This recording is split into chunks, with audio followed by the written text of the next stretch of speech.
Hello, beautiful people. One of the great things about this time at home is learning new skills. So Zoom and I have become best friends. I recently chatted with John Boyega, and we opted for an audio Zoom call and to dress this audio interview with lots of videos and photos of our work.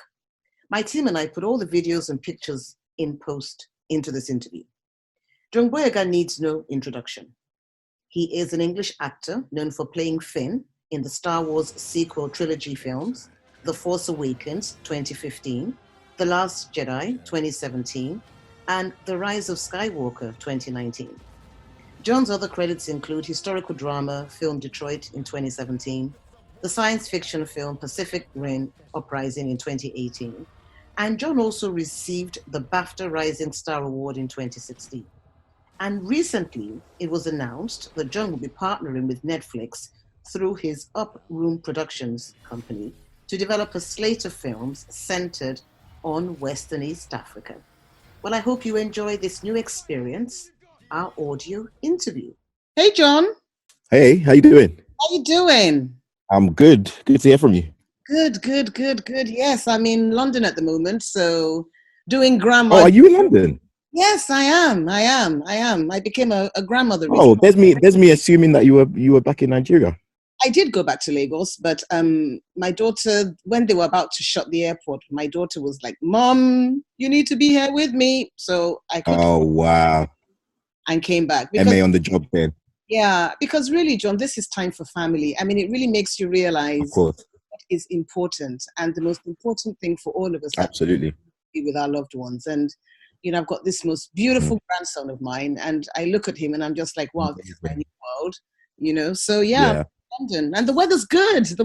I know. I mean, we can't necessarily go out there and enjoy it because of this whole coronavirus. Yes. But it's good to have good weather in London for once. It is. I mean, you kind of like wake up in the morning and you look outside and it's sunny, and you know, it does kind of like put you in. It makes it better. A grey day would make this whole scenario even much worse, I feel. So absolutely. Yeah. So COVID-19, John, COVID-19. What are your views on this pandemic?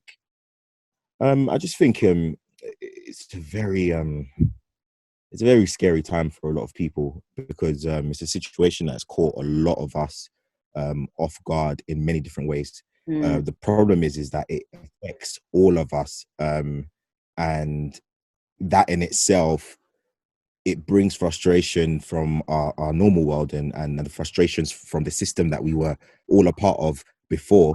It brings it to the surface at a very dangerous time. So, you know, for someone like me who is financially stable, and for someone like yourself who is financially stable, you might find yourselves, you know, in arguments with people if you kind of express how this is affecting you, because people be like, well, you've got money. And so, you know, the whole thing is intense on so many different levels. And obviously for our health workers who are on the front lines, who are the ones that are the heroes, like it's making me reflect about the way in which they were treated before.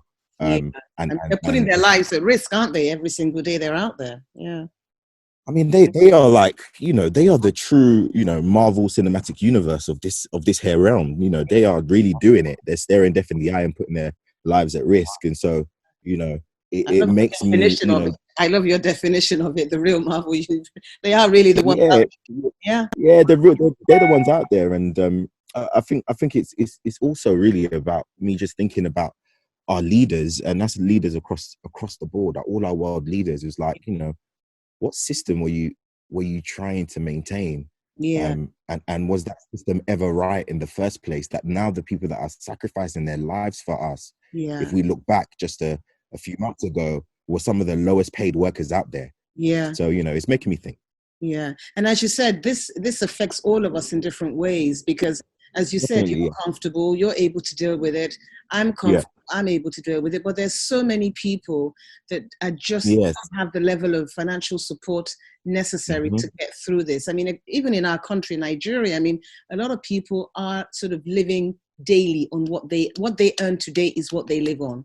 So because they're in lockdown, they can't really live for that day. So it really is a really hard time for many people. It's nuts, you know. People, it you know, it becomes quite quite violent as well, you know, even emotionally, because it's like, you know, I'm hungry. You Yeah. know, I would rather go outside and get food for the day for me and my children, my family, Yeah. than to, you know, cower inside and try and dodge a virus that might not get me. So kind of Yeah. everybody kind of just dealing with the confusion of it all, Yeah. while, you know, having to maintain a balance of having to take responsibility and stay indoors. It is a difficult one. It is a difficult one. It So is. It is. how have you been keeping busy during this time? What have you been up to? I'm all right. I mean, when it hit, I was already indoors for my birthday, so around March 17th, and so I've been indoors pretty much since then. Mm-hmm. And then I just had to take my workers out of the office and had to send everybody home. So we've had to just work from home.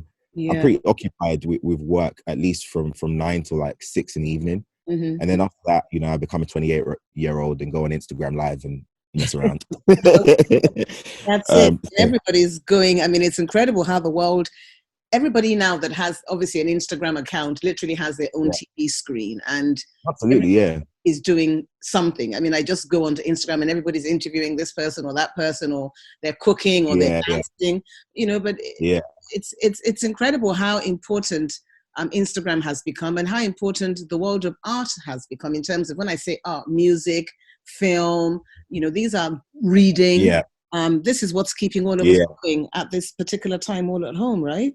Yeah. yeah. It's definitely keeping me mentally sane, being able to stay entertained and, you know, have other things that I like. And, you know, I Yeah. can now watch other characters suffer, Yeah.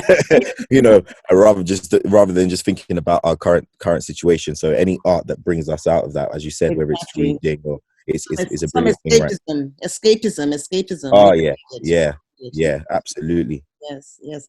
And what are your views on, because when all of this goes away, post COVID-19, you know, there's going to Mm. be a new world that's going to emerge out of all of this. I mean, what do you see Yeah. us doing differently post COVID in terms of living our day-to-day lives? What do you think those big differences? Do you see any?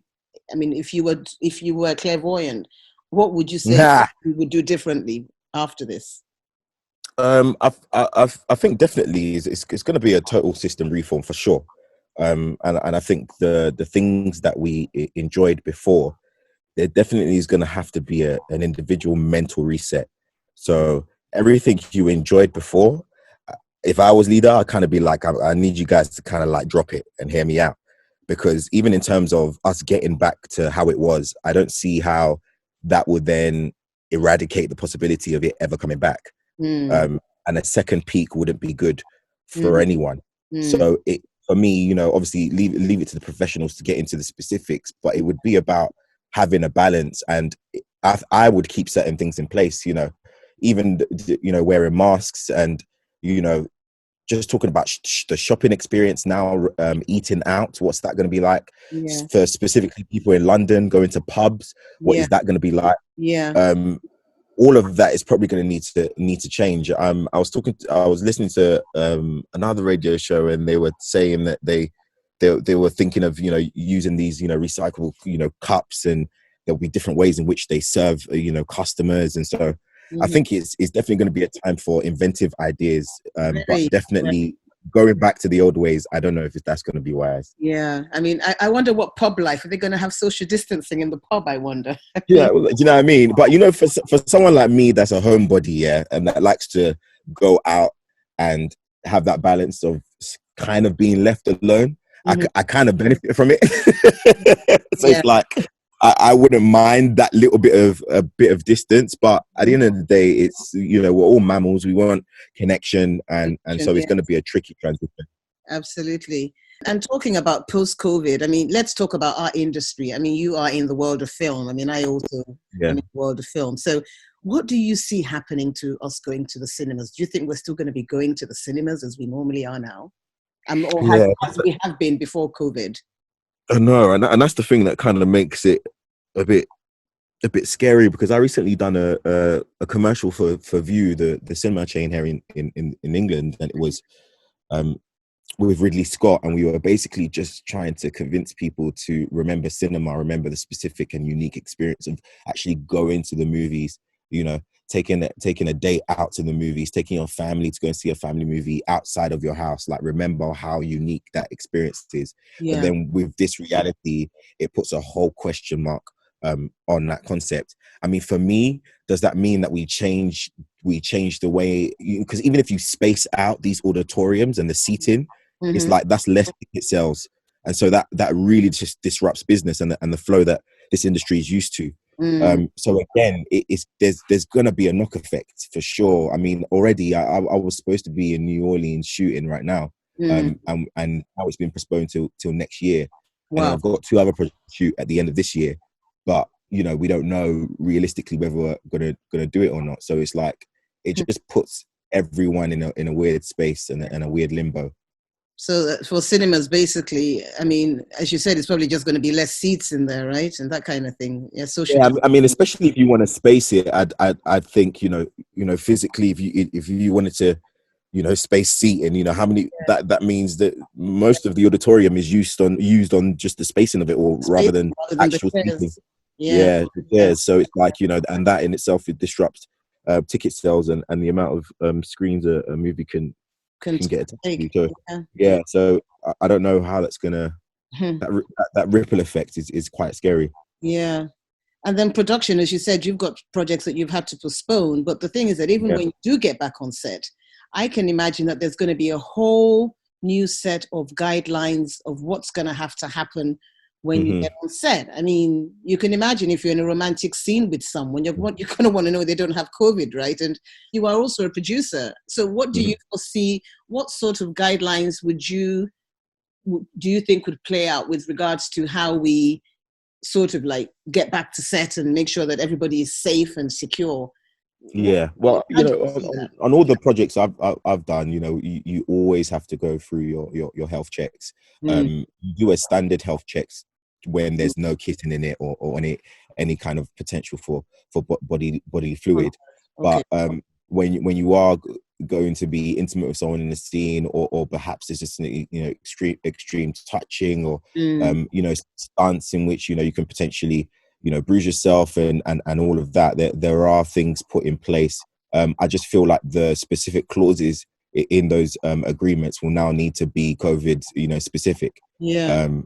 And that in itself is going to be where the changes are. But, you know, thankfully we have that in place. You know, if you are going to do a kissing scene with someone, you know, they do test you, especially for, you know, it's not only viruses, it's like things like, you know, cold sores, you know, they have to know whether you've had one, you know, within the last, you know, couple of months, you know, because you could potentially transfer, and, you know, that's, you know, a type of herpes. So, you know, they look into that. It would just be about specifically changing the clause so that we cover, you know, also a potential virus for COVID. Yeah, absolutely. That's good to know. And then also on content distribution, do you see more stuff living online in terms of, you know, maybe is going straight to streaming platforms and things like that? Yeah, absolutely. And I'm sure there's a lot of content that was already in the pipeline that is yet to be released. You know, obviously things that have shot, you know, last year, you know, some things that have shot early this year will probably be prepared to release on all these major platforms. But I do think the worry is that in reality, if the world doesn't kind of like, you know, get over this and get a solution to this, then how are they going to film content to put on there? And that exactly. I mean, that's the question. When does the train? When did it run out? Yeah, that's it. Yeah, I mean, we have to make the content, don't we? Yeah, you know, because you think about this, Rebel Ridge, which is what I was supposed to be shooting now, is a Netflix movie, and that's supposed to be shooting from April, I think, until like July. And now we're scheduled for next year. So by the time we're shooting in the original schedule, we would have released the movie at least already, or at least been a few months out from releasing it on Netflix. So that backdates a movie, and that's one less a piece of content that Netflix have to post. So it's like, you know. Yeah. And you're not the only one it's happening to. It's going to be happening to lots of other people that are producing stuff. Everybody's had to put stuff. Oh, absolutely. I mean, everybody folded. I think ABC's been opening up a little bit. Small departments here and there opening up, but everyone pretty much folded when all of this happened. So and all the big major studios too. So you Yeah. know. And we've had like major release changes, like, you know, release date changes. So, Yeah. and these are big movies where they've invested in marketing and invested in making sure that this movie gets great Yeah. distribution. But now look at the scenario. And the thing is that it doesn't make sense to stream those movies, because if you've got 10 people in a household watching that movie, how do you get the box office return per person? Well, yeah, I mean, if you never, in the first place, if the movie was always intended for cinematic release, and let's say you got an investors privately, or you got a studio to invest in it, it would always be uncomfortable to now change your format to Yeah. online, because, you know, you've Yeah. probably budgeted on the basis of returns, you know, on the Yes. basis of, and so that in itself is two totally different ways of earning, you know. Yeah. Streaming services are not looking for box office. You know, there is no box office. It's just subscribers. The Exactly. more content, more people sign up. So it's like that in itself is two different, you know, lanes of income, and it's complicated. Absolutely. And things like the Oscars are probably going to get really messed up this year, because all the big films that are supposed to be nominated haven't even screened yet. So Yeah, I yeah. can't even imagine what will be happening in Yeah, February. because Sundance folded as well, did it? Because when was, I think Sundance was, I don't know if it was early this Oh, year, no, but Cannes it has cancelled. Cannes have said that. can cancelled. Yeah, yeah, Um, yeah. It is. others have cancelled. Yeah. Yeah, that's tricky, you know. But I think that, you know, just physically anyway, that amount of people going to the Oscars anyway would be against, you know, the rules. So it's like, if we haven't seen the movies, you know, then Yeah. we can't And we really can't have the do anything Oscars, about can that. we? We You can't know. have the Oscars. We can't have the Oscars, and that's so unfortunate for people who, you know, I know people, you know, aim for that kind of glory when they set up projects, and they know it's this Exactly. Oscar And worthy everything is project. timed, isn't it? Yeah, Everything is always timed specifically to be in time. But now yeah, it's like yeah. we're not even in charge of our own time, because we just do Right, not in know. charge. Nobody knows anything anymore about what's going to happen. We're just like, okay, maybe when we hear that the pandemic is over, then you can start to plan. Is it 2 months? Is it Right, 3 months? Is it 6 months? We right, just don't right. know. We just don't, Yeah, you we know. don't. But when all of this is over, what's the very first thing you are going to do? Nah, I'm gonna definitely leave my house. That's something that is just like, I want to do that. I'm gonna leave my house and go see my boys, because I Mm, miss my friends. yeah. I'm currently quarantined with my sister, so it's Okay. just me and her in the house. Okay. And mum and dad are stuck in Nigeria at the moment, so the whole Wow. family is kind of just like split out. So Wow. it's when I see my boys, obviously the family comes down, and we'll Yeah. just have jollof rice. We'll be thanking Wow. God. Wow. And then obviously get back to work, as you said, get over to New Orleans and shoot that film. And then you said you had what other projects? So tell us about your projects. What's in the pipeline? Yeah, you know, it's funny enough, you know, it's been a long time coming in terms of me kind of getting my rest after the whole Star Wars franchise run, and then moving on to what's next. So obviously I was supposed to be shooting Rebel Ridge, which was going to be directed by Jeremy Slaughter. Obviously now I have to shoot that next year. Mm. But it's a really riveting and intense story. And then I'm going on to a movie called They Clone Tyrone, What's which that about? is a hood sci-fi Oh, uh, wow. about a bunch of white people who have an underground facility where they're cloning black people. Oh, my God. That sounds incredible. They're cloning black people. Yeah, and your lead characters are a pimp, a prostitute, and a drug dealer. They're your Wow. heroes. They're going to try to figure this out. So Wow. That that's what I'm sounds doing. fun. Why are they cloning black people?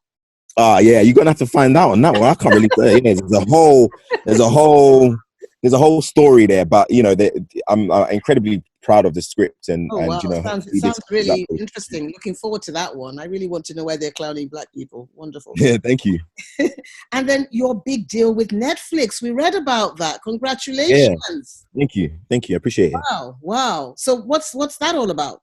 Yeah, just so you know, and funny enough, you're a part of this journey. You know, when we first met, when I came down to Nigeria, just to suss the land, and just to see what stories and what narratives needed to be told, and Mm, then just to get the mentality of the people, just to see what the people thought of entertainment, and whether or not that was something that they wanted elevated, whether or not that Nigerians cared about, you know, seeing quality and seeing their culture showcased to the world in the best way possible. mm, So in doing that, I kind of, was just in my house, and my sister watches Nollywood movies all the time, or whether it's TV shows, whether she's on Iroko or wherever she's on, she's always watching it.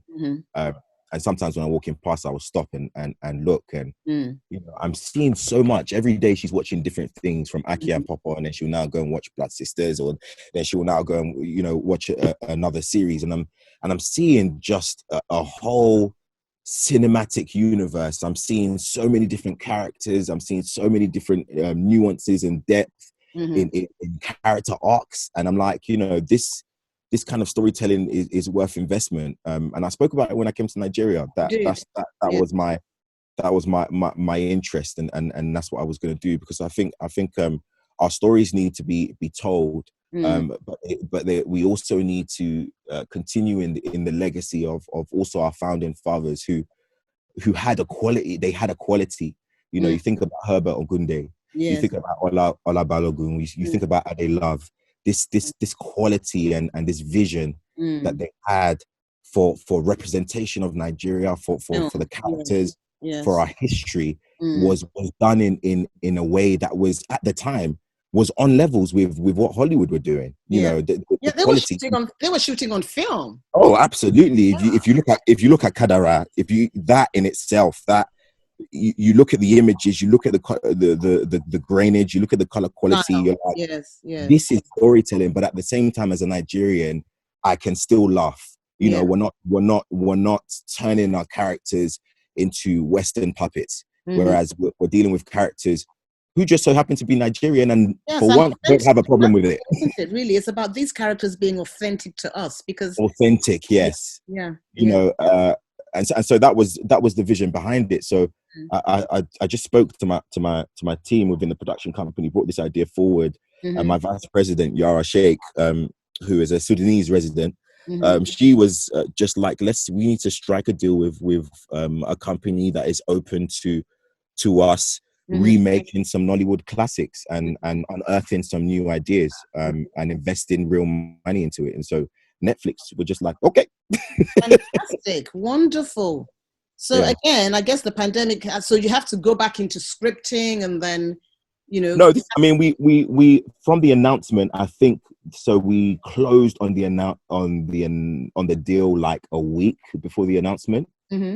So we're still in the midst of buying rights for certain books and projects. What it does slow down is that some of these movies that we want to remake, it requires me to be in Nigeria, because I'm not going to ask Daddy to tell you a story, and then I'm here in London. I have to go and do these meetings face to face. So it slows down the process with certain projects. But for others, where we've already have our writers who are currently working on drafts, and it's not that much of a big deal. Fantastic. Until we have to exciting times ahead.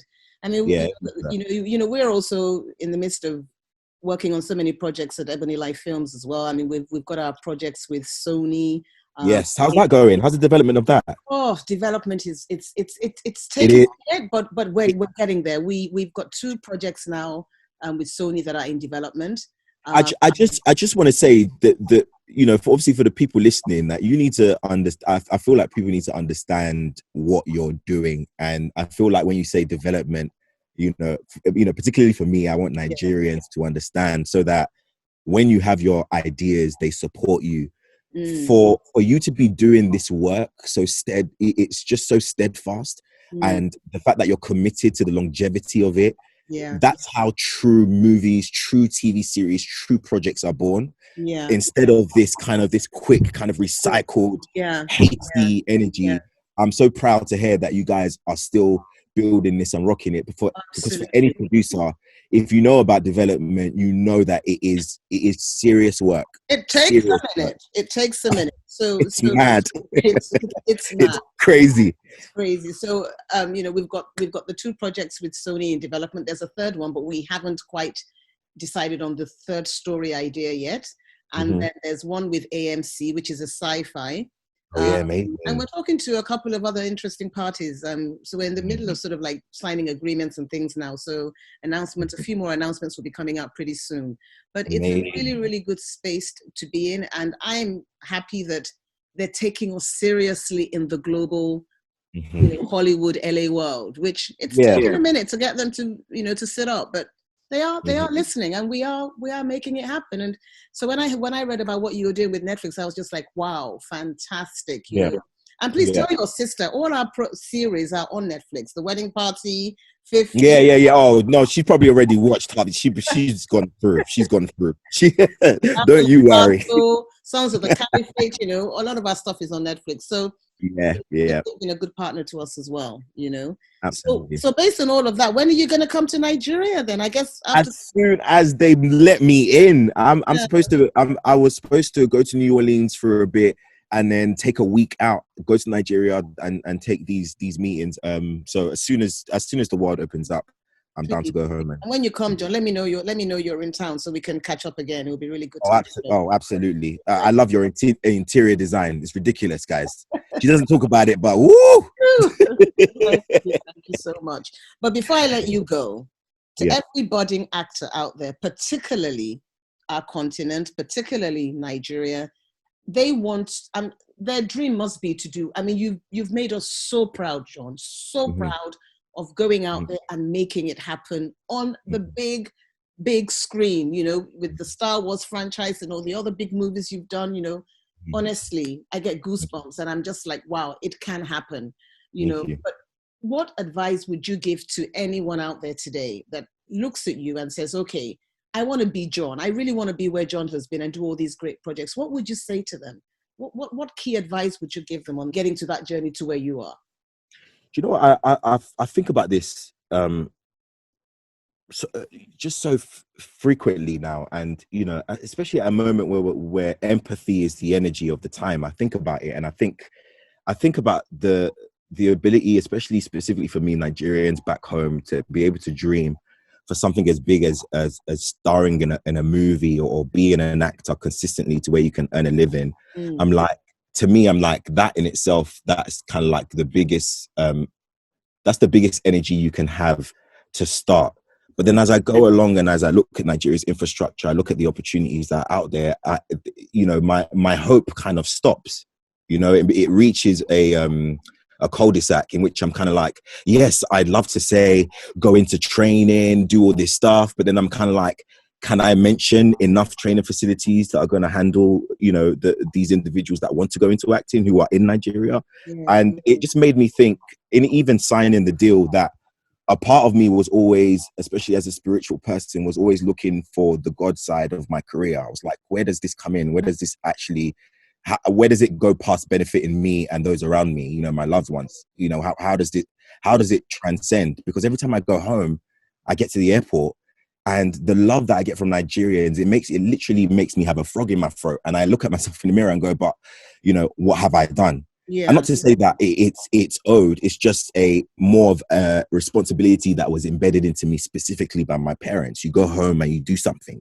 And so for me, we are in talks right now with a specific institution, and they've been doing and investing a lot of money into research in terms of training facilities that will help us on the specific projects that we develop and that we shoot in Nigeria. And that means that with all these projects, with the more projects that we develop in these environments, we can have Nigerians that will shadow professionals and that will be trained up and will be given the right reverence and also the right reference to be able to go to the next stage of their careers. And then it's also at the same time, and this is a kind of discussion we will have face to face. It's about us discussing ways in which we can at least do, even if it's a summer course that is fully financed and funded as in forms of scholarships, for people to go and be trained and be educated about our industry and the several different job opportunities. So basically, what you're saying is, to anyone that wants to be an actor out there, the big opportunity you had was the training, and you're saying that. You can say that, but then the thing is, how do they get I can't say to you go and train when I've been there and facilities. Exactly. So my answer to that is in what we are trying to do to tackle that problem, because I want to shoot at home. I want to be able to be served pounded yam and stew on set. So some of this is carnal. It's not all dream. Some of this is me just wanting to be in an environment on set in which I feel at home. And so this is exciting for me too. Wonderful. We're really, really looking forward to it all happening. We look forward to Thank COVID you. being post-COVID and Ah, getting ahead of this, and and to just getting back to our lives. absolutely. Honestly, John, Absolutely. we will Yeah. get there. We will overcome. We will No, overcome. I feel we will. I feel we will. We will. But once again, thank you so, so much for finding the time. Good to hear from you. Look forward to catching up with you real soon. Yeah? Yeah. See you face to face, my love. Definitely. Thanks, love. All right. Take care. Bye, darling. Bye.